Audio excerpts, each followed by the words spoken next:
Throughout all of Christian history, skeptics of the church and of the work of Jesus have attacked the reality of Jesus' second coming.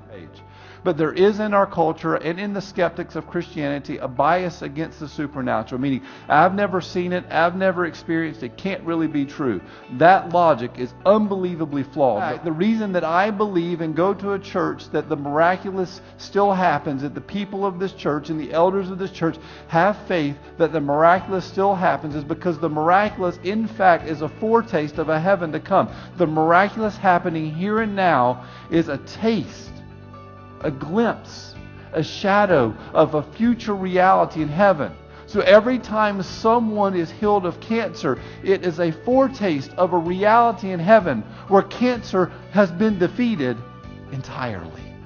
Every time a marriage is healed, every time a wayward child comes home, every time a relationship is restored, it's a foretaste of a future reality in heaven where we know the King of Kings and Lord of Lords is going to restore all things. When the Father leans over to His Son and says, "Go get my children."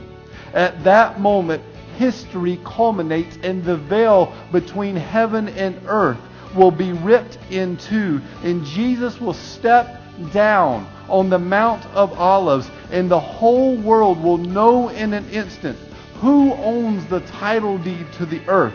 And at that moment, every knee will bow and every tongue will confess that Jesus is Lord. Our enemy will be destroyed and cast away for all eternity, and all things will be made new.